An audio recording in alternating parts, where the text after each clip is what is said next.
Haryana CET परीक्षा में सरकार की बेइंतजामी ने युवाओं की जिंदगी खतरे में डाल दी।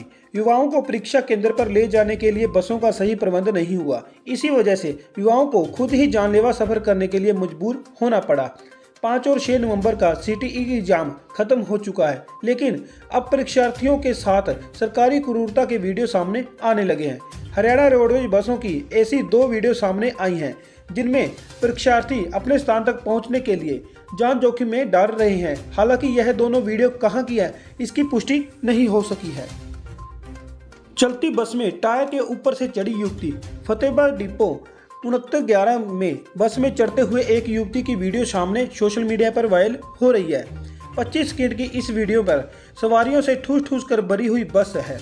युवती चलती बस में टायर से खिड़की पर चढ़ते हुए नजर आ रही है। हालांकि वीडियो किस बस स्टैंड की है, यह पुष्टि नहीं हो पाई है। हरियाणा के पानीपत शहर की बत्रा कॉलोनी में एक 4 वर्षीय बच्चे का एक महिला अपहरण कर लेकर गई। महिला बच्चे का हाथ पकड़कर लेके जाती हुई क्षेत्र के ही सीसीटीवी कैमरे में कैद हो गई। परिजनों ने इसकी शिकायत पुलिस में दी है। पुलिस ने शिकायत के आधार पर महिला के खिलाफ अपहरण का केस दर्ज कर लिया है। आधा घंटा नहीं दिखा तो की तलाश। बत्रा कॉलोनी निवासी बच्चे नितिन की मां द्रौपदी गृहिणी है और पिता श्रमिक है। उसके 2 बेटे हैं। बड़ा बेटा 4 साल का है। रविवार की सुबह 11 बजे नितिन गली में खेल रहा था। मां द्रौपदी छोटे बच्चे की देखभाल कर रही थी। घर के बाहर खेल रहा नितिन जब आधे घंटे तक घर वापस नहीं आया तो उसे तलाश करना शुरू कर दिया गया, लेकिन कोई पता नहीं चला। इस बारे में पड़ोसियों ने बताया। पड़ोसियों ने नितिन की तलाश शुरू कर दी। कई घंटे तक बाद में जब नितिन का पता नहीं चला तो पुलिस को इसकी सूचना दी गई। पुलिस ने सीसीटीवी कैमरे खंगाले तो एक महिला नितिन का हाथ पकड़कर ले जाते हुए दिखाई दी। 6 दिन पहले ही बत्रा कॉलोनी में आया था परिवार। सोनू ने बताया कि वह मूल रूप से यूपी जिला का पीलीभीत गांव से रहने वाला है। वह 3 महीने पहले ही पानीपत में काम के लिए आया था। अब दिवाली के समय पर वह घर चला गया था, जिससे 6 दिन पहले ही वह परिवार के समेत लौटा था। यहाँ पहले वह जाटल रोड पीपल मंडी वाली गली के किराए पर रहता था। घर के आने के बाद बत्रा कॉलोनी में कमरा लिया था। आदमपुर उपचुनाव की हार जीत के दिग्गजों के लिए काफी माने हैं। भारतीय जनता पार्टी बीजेपी के प्रत्याशी भव्य बिश्नोई को जिताकर सीएम मनोहर लाल खट्टर ने अपनी लीडरशिप को 2024 से पहले ही साबित कर दिया है। वहीं कांग्रेस की हार से पूर्व सीएम भूपेंद्र सिंह हुड्डा और उनके बेटे दीपेंद्र हुड्डा कमजोर साबित हुए हैं। आम आदमी पार्टी को इससे बड़ा झटका लगा है, क्योंकि वह कोई चमत्कार दिखाना तो दूर मुकाबले में भी कहीं ना आ सके। इंडियन नेशनल लोकदल के लिए आदमपुर का परिणाम हरियाणा के उसके राजनीतिक दौर खत्म करने का संकेत दे रहा है। यह भी साफ किया गया है कि एलनाबाद उपचुनाव में अभय चौटाला की जीत उसकी या इनेलो की नहीं, बल्कि किसान आंदोलन के समर्थन की वजह से थी। खट्टर की राजनीति से कैसी मिली जीत? कुलदीप बिश्नोई को कांग्रेस से बीजेपी में लाकर सीएम भजनलाल की साख का लाभ उठाया। कुलदीप के इस्तीफे के बाद उपचुनाव होने तय थे, लेकिन खट्टर ने इसकी घोषणा का इंतजार नहीं किया। वहां विकास कार्य कराने शुरू कर दिए। लोगों को भरोसा दिलाया कि अगर बिश्नोई परिवार जीता तो आगे भी विकास कार्य होते रहेंगे। कुलदीप से लोगों की नाराजगी थी तो भव्य को मैदान में उतार दिया। पहले युवाओं को संवाद किया, फिर अंतिम दिन रैली में जाकर सरकार को बिश्नोई के साथ खड़ा कर दिया, जिससे लोगों का भरोसा भी मजबूत हुआ। खट्टर को इससे क्या मिला? खट्टर ने इस जीत से हरियाणा में अपनी लीडरशिप साबित की। खट्टर ने बताया कि यूं ही नहीं, भाजपा ने उन्हें लगातार 2 टर्म में 8 साल में सीएम बनाया। खट्टर ने 2024 के लिए फिर से बीजेपी की अगुवाई करने की दावेदारी मजबूत की है। 8 साल के कार्यक्रम में 3 उपचुनाव हारे, फिर चुनाव से पहले जीत से पार्टी के हक का माहौल तैयार किया।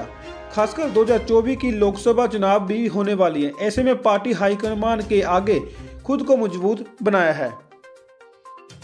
भव्य बिश्नोई के उपचुनाव जीतने के बाद उप मुख्यमंत्री दुष्यंत चौटाला नहीं, भव्य बिश्नोई होंगे।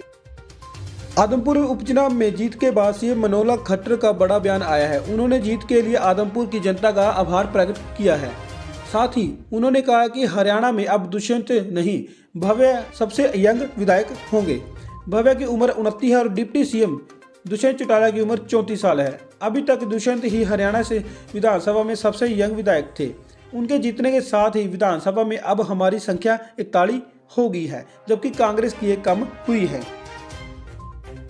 आदमपुर उपचुनाव में भव्या की जीत हुई है। मतगणना के बाद कांग्रेस उम्मीदवार जयप्रकाश की गाड़ी पर कुछ लोगों ने पथराव कर दिया। पुलिस और सुरक्षा बलों ने कुलदीप समर्थकों को खदेड़ते हुए जेपी की गाड़ी को बाहर निकाला। जिस समय जेपी की गाड़ी जा रही थी, उस समय कुलदीप समर्थक महावीर स्टेडियम में मुख्य गेट में कुछ ही दूर पर डीजे लगाकर जीत का जश्न मना रहे थे। जयप्रकाश ने कुलदीप और भव्या समर्थकों पर हमला करने के आरोप लगाए। जयप्रकाश ने कांग्रेस भवन में पत्रकारिता वार्ता करते हुए कहा कि हमला उनके इशारे पर किया गया है, इससे उनकी गाड़ी के शीशे भी टूट गए। जयप्रकाश ने कहा कि उपचुनाव की मतगणना में अंतिम राउंड में जब वे मतगणना केंद्र से बाहर आए तो कुलदीप समर्थकों ने उनकी गाड़ी पर हमला कर दिया है। वे अपने ड्राइवर गनमैन के साथ बड़ी मुश्किल से वहां से निकले। गाड़ी पर डंडों और राड से हमला किया गया। जयप्रकाश ने इस मामले में पुलिस को शिकायत दी है। पुलिस ने सबूत के तौर पर गाड़ी की फोटो लिए हैं। हरियाणा के रोहतक के दयानंद मठ स्थित चौधरी लक्ष्मीराम आर्य जगन्नाथ आश्रम से 2 नाबालिग दीवार तो फांदकर भाग निकले। इनमें से एक पंजाब का रहने वाला है तो दूसरा पश्चिम बंगाल का रहने वाला है। दोनों ही बच्चे रोहतक के रेलवे स्टेशन पर मिले थे, जिन्हें आश्रम में छोड़ा गया था। आश्रम के मैनेजर संदीप कुमार ने पुलिस को शिकायत में बताया है कि आश्रम से रात को 2 बच्चे बिना बताए भाग गए। उन्हें दोनों बच्चों को काफी तलाश किया, लेकिन कहीं पर भी वो नहीं मिले और ना ही कोई सुराग मिला है। आखिरकार पुलिस को मामले की शिकायत दी गई। इसके आधार पर मामले दर्ज कर बच्चों की तलाश कर दी गई है। दीवार फांदकर हुए फरार। उन्होंने बताया कि लापता हुए दोनों बच्चों की उम्र 11 वर्ष है, जिसमें से एक पश्चिम बंगाल का अलीपुर का रहने वाला है और दूसरा पंजाब के धुरी का रहने वाला है। मैनेजर संदीप ने बताया कि रात को सभी बच्चे खाना खा रहे थे, जिसमें से दोनों बच्चे भी शामिल थे। अन्य बच्चे खाना खाने में लगे हुए थे, लेकिन ये दोनों बच्चे बाथरूम में गए, वहां पर दीवार फांदी। हालांकि दीवार पर तारें लगी हुई थी, लेकिन तारों से ऊपर भाग निकले, इसलिए अब दीवार को ऊंची करने का निर्णय किया गया है। हरियाणा के पानीपत शहर के सेक्टर 11 स्थित मशहूर डॉक्टर सीजी गुप्ता पर लापरवाही का केस दर्ज हुआ है। आरोपी डॉक्टर ने ऑपरेशन के दौरान एक महिला पेशेंट के पेट में पट्टियां और स्पंज छोड़ दिए थे और यूं ही टाके लगा दिए। जब महिला को पेट दर्द रहने लगा तो उसने डॉक्टर को बताया, मगर डॉक्टर जीसी गुप्ता ने उसकी एक भी न सुनी और लताड़ लगाते हुए उसके साथ बदतमीजी भी की। महिला ने किसी दूसरे अस्पताल से सीटी स्कैन कर ऑपरेशन करवाया तो मामले का खुलासा हुआ। महिला की शिकायत पर पानीपत सिविल अस्पताल सीएमओ द्वारा गठित टीम ने जांच की। जांच में आरोप सही मिले, जिसके बाद एफआईआर दर्ज करने की सिफारिश की गई। इसी आधार पर पुलिस ने आरोपी डॉक्टर जीसी गुप्ता के खिलाफ आईपीसी की धारा 337 व 338 के तहत केस दर्ज कर लिया है। दोस्तों, अगर आप हमारे चैनल पर नए हो तो प्लीज़ चैनल को सब्सक्राइब जरूर कर लें और बेल आइकन के बटन को दबा लें, ताकि आने वाली हर एक वीडियो का नोटिफिकेशन आपको मिलता रहे। धन्यवाद दोस्तों, जय हिंद।